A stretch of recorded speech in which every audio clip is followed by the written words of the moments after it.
What's happening, everybody? Welcome to episode number 6. Today I'm getting the coils put back on the truck. I'm hopefully gonna get the truck sitting on its own weight, get the wheels back from powder coating, and a few other things. Let's get started. My name's Bruce Cook. I'm always on 4 wheels, so I might as well make them big.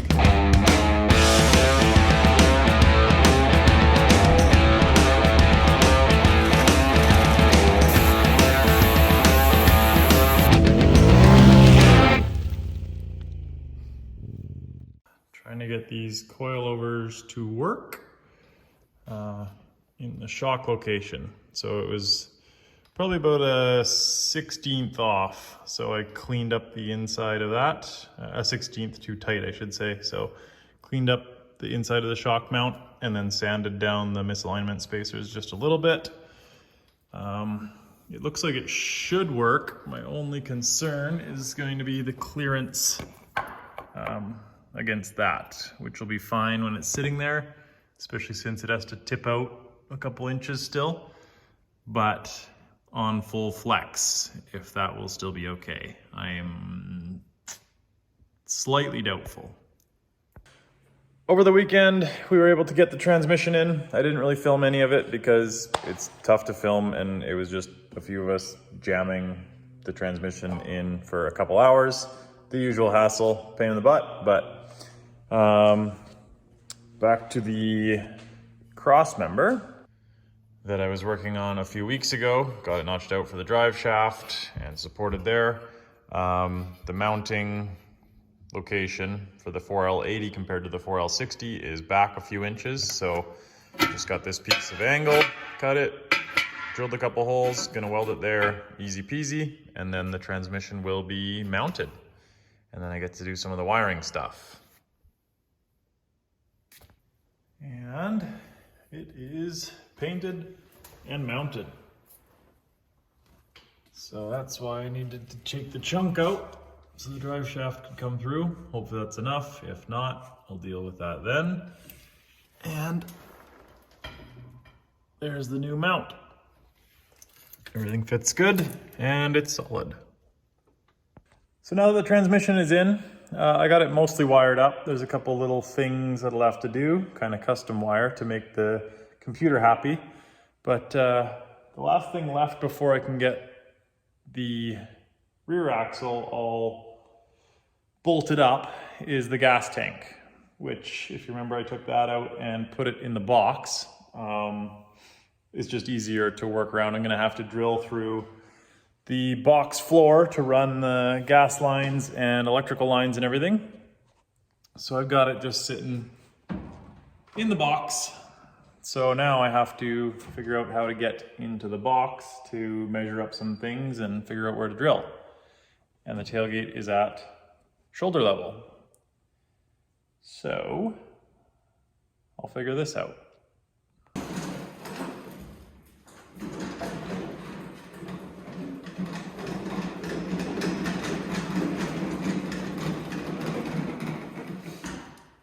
Enter my custom built scissor lift with an electric actuator that was meant for some filming I was doing, and I turned it into a transmission jack, and now it's going to be a Bruce jack. Time to jack me off.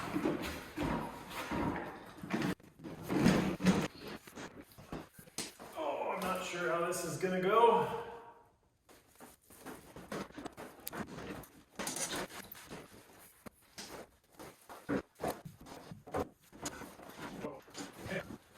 Not great with it on wheels.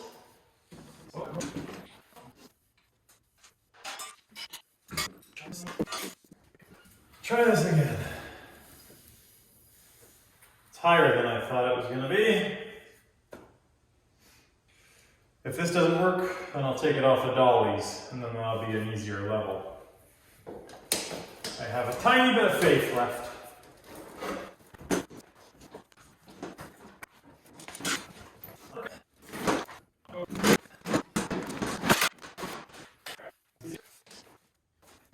Pull my pants up for the 100th time each day. Much better.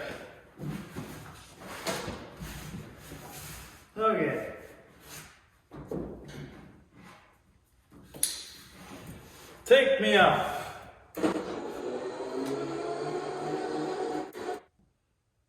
Perfect.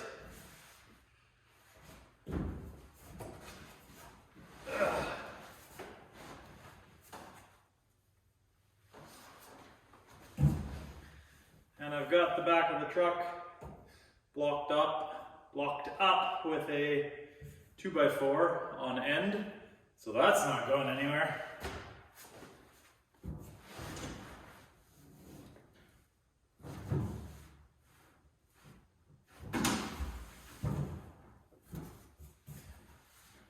Come on.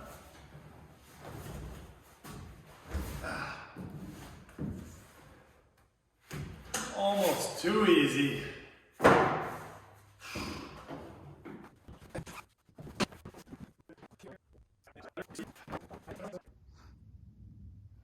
I got the fuel tank turned around, and what you couldn't see from down there is the fuel pump is right up there, so I'm going to need to extend the wires down to the existing ones just under the bed, drill a hole through there. The filler neck I'm going to just extend to the corner or wherever, that's not a big deal. And then the fuel lines, which terminate right at the end there and won't quite make it down to the evap box or whatever, so I'll have to extend those by a foot or two, but other than that it fits pretty good. I'm going to build a little box around it, whatever, and then that should be sweet. It's a new day. Some more TMR parts came in. This is the adjustable track bar bracket, and these are the little brackets, tabs, to make the big, whatever it is, 2 5/8 Johnny joint work on the 2-inch DOM for the radius arms. So can finally get those done and get this puppy on its weight. All right, so radius arms are on there. As you can tell, I put the main one on top and the old Y piece on the bottom, as opposed to usually upside down. Can't figure out why, so if there's a reason, I'll find out. Switched over the track bar bracket. I'll figure out where I like it with that. I could actually put a drop pitman arm if I wanted, but when I find out its final resting place, I'll cut the top off so it doesn't look so janky. That's in. Towers are good enough. Going to put a little more weld on the track bar bracket to put weight on it, and then hook up the rear control arms, and then coilovers in, and we can test this thing.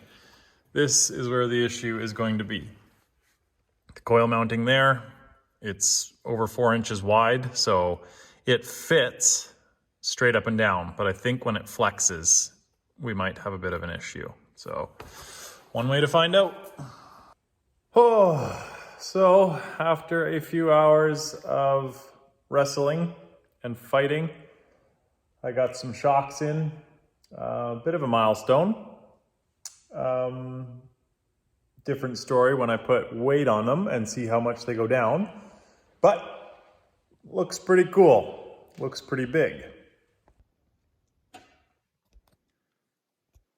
The rear's going to work because they mount super high in the box. I'm guaranteeing that's going to be at good height, or I can adjust the preload down to be at good height.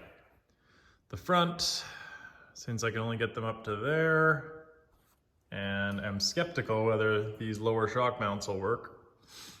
Yeah, we'll see. Might sit a little higher than I want. So right now, I know it's hard to get perspective, but it's huge. It's probably about, I don't know, 44 inches to the bottom of the rocker panel. Yeah. So it's now a new day. I got a bunch of work done yesterday, just kind of dumb little stuff, putting shocks in and whatnot, and strapping up the control arms. So I didn't film any of it, but it's got shocks, it's got control arms, radius arms, tires on it. And I think I'm ready to put it on weight for the first time. I just want to test out the coils and make sure I've got somewhere around the right weight. I have no idea. I gave it my best guess, guessed the weights, because it's unsprung weight, so I guessed, and now is the moment of truth, I guess. So I will stop talking, and we'll put it on the weight. Think we're ready to drop her. Let's hope it comes down a bunch.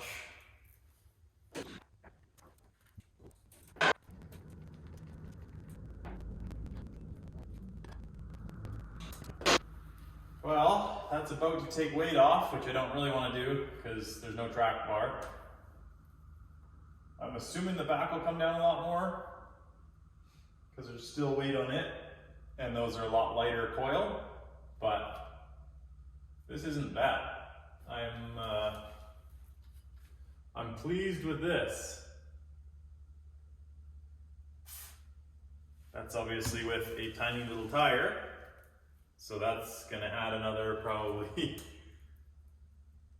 8 inches of lift, but this is pretty cool. I'm excited.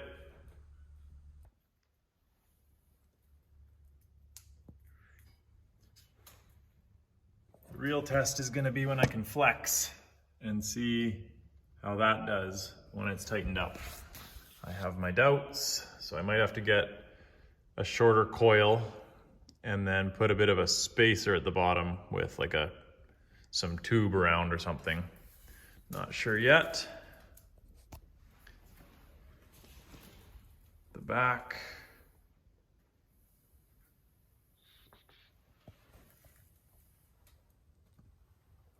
Yeah, that's probably gonna come down quite a ways, but a boatload of down travel. Big day. Truck is kind of on its own weight, and the powder coating company just called, and my wheels are done. So I'm pinning it down to pick those up before they close in half an hour. Really hoping that the color turned out. Got the wheels back, and I'm digging them. They turned out sweet. Bronze. Never had bronze wheels before. And then the beadlock rings are black, which you know what black looks like.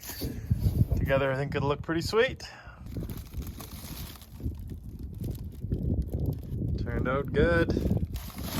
It's so hard picking off a little 1 by 1 inch square.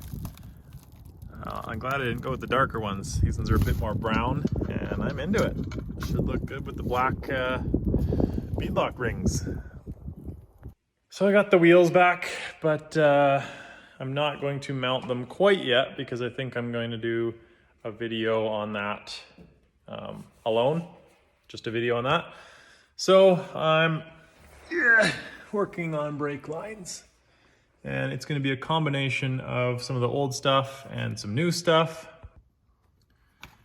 Here's the old brake line from the truck. As you can tell, I'm cleaning it up. And then I'm going to put a soft line here, because this flexes obviously. And then hard line down the top of the link. And then to a T, actually the factory Ford one, I think. That'll split it to that wheel and that wheel running on top of the axle. The reason I'm not completely replacing this is because it's in pretty decent shape. That's actually not rust there that you see. It's the undercoating peeling off from the factory. And then it goes to this little deal. You can't really see, but cluster. So 2 of those are gonna have to come down, same thing, go to this mount, soft line onto the radius arm, split and go to each wheel. Or no, sorry, there's 2 lines for the front, so 1 to each wheel, so good times. So I was able to do this flare in a tight spot and somehow remembered to put the fitting on first. So usually I don't. Looks good. Then I've got these lines that are factory from the Chevy, from the truck. So I'm gonna cut them off, and that's gonna work as the flex line that goes across this joint and ties into the hard line on here.